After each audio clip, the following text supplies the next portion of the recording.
Mr. Humble Hippie here. How to wash a cast iron. First, you do not wash cast irons. Second, you do not scrape them, make gouge marks in them. 3, no soap and water. 4, no sponges. All these things are bad for cast irons, and normally, if you cook properly, you would heat up your proteins slowly, eggs, meat, very slowly, and it will cook in its own juices. If you use butter or oils, then they will immerse a slow cook. Cast iron is more like an oven and needs to be heated up slowly, and then all the food needs to be cooked slowly in it, and it works more like an oven. And when you heat up things quickly, then that's when things get burned in. So instead of using a spatula to scrape that out, well, back to if you cook properly, you will never have anything um, stick to the pan. And so it's a simple matter of every time when you're done cooking, pretty much, as soon as it cools off enough to you can barely touch it, you want to take a paper towel and just wipe it clean. And the oils from what you are using to cook it, in theory, are going to be like a nice vegetable oil or coconut oil, and will just accent the next time that you want to cook. So you wipe off any grime and stuff from your prior cooking, and that will shine up, and that will keep your pan cured.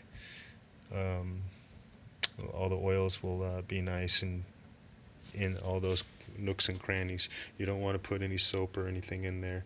Now, past that, assuming that you're still needing to wash this for some other reason, you feel the need, you do not want to allow water to soak in your cast iron pan. So my recommendation is boiling hot water.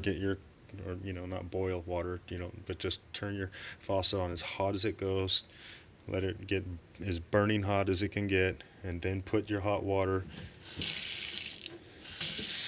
in the cast iron pan and let that soak into whatever problem areas you think you have for about 15 minutes at the most. At that point, use the hot water that's in there. It'll be cool off enough, and then scrub. And most, if anything, that's a problem should come up. Again, you don't need to use soap or soapy water, and you don't need to use a sponge in order to do those things. There we go. We'll put some boiling hot water in there. Now, after you've done that, and it's all nice and clean like this, you then do it again with burning hot water, as hot as possible, hotter than you want to touch it after it's already been washed off. Pour that off, and either use a napkin to wipe all the water out, because you do not want any standing water in there, or put it up on your oven, or, which is why they have these, this end actually is for hanging. This is for hanging from the wall. You want to hang it and let it drip dry. But either which way, the hot water is the main point, because the heat, as you can see, steams off. The pan will get so hot from the hot water alone that the water that's left in the pan after you wash it or scrub it will evaporate off naturally. So again, hot water. Water is the world's best solvent. It will break up all those proteins and everything with no soap or any kind of issues like that. Another thing, for outdoor type of thing, if you just happen to be cast irons, good thing for camping. If you don't want to use a sponge again, I needed to scrub out these eggs and different things out of this, or the eggs, I guess. And so I grabbed some Spanish moss, I think it is. This isn't really the best abrasive out there. Horsetail would be a lot better, but it's just hanging outside and it's snowing outside, and don't have a sponge, and I assure you this off the tree is 1,000 times better than the 2-week old sponge, you know, depending on how people wash their dishes. I should do more videos on how to wash dishes, because you do not want all of this food on your sponge. You don't take a sponge and then just rub it all around that stuff. Take your hand or some other product that is specifically for grimy foods, scrub all that up and pour that into the trash or into your compost so the worms can eat it, or make a hot soup for your dogs, or well, the dogs.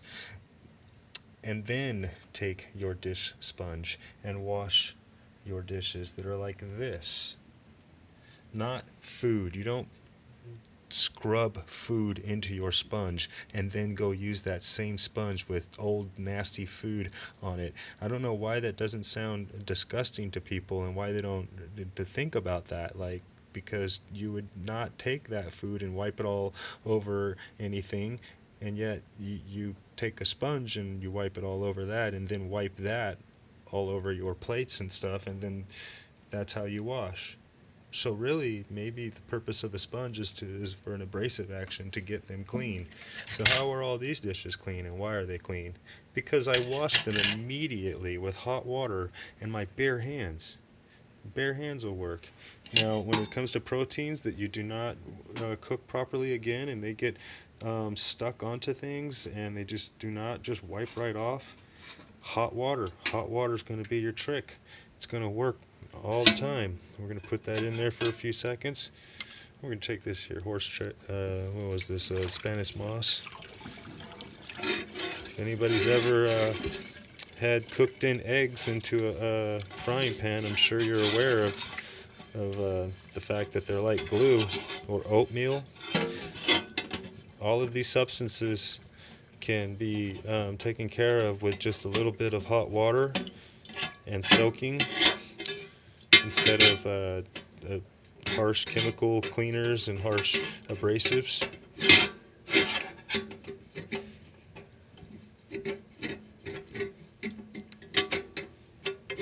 Cheese has got to be the worst.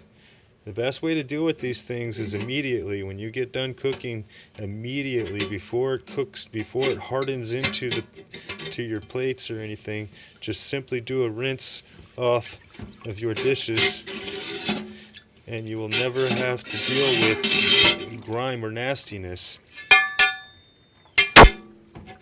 It's really easy. This is holding up just fine, and it is a hard winter storm outside right now. So the point is that this Spanish moss is actually fully soaked out there, and so that means it's like it's lying in a puddle this whole time, and yet it's still able to handle the rigidity, or I can't think of the word, but it hasn't fallen apart.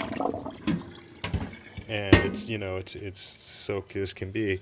And as you see, it had no problem taking care of this many days. This was 3 days old eggs that were in this pan that I didn't rinse or clean, which again I would not have rinsed had I taken care of it better. The paper napkin trick would have just taken care of that, no problem. So since I do have to clean it for that reason, that's why I use the Spanish moss. Now, if you look at the pan, you'll see that it's pretty much drying as I speak. So, anyway, that is how to wash a casty.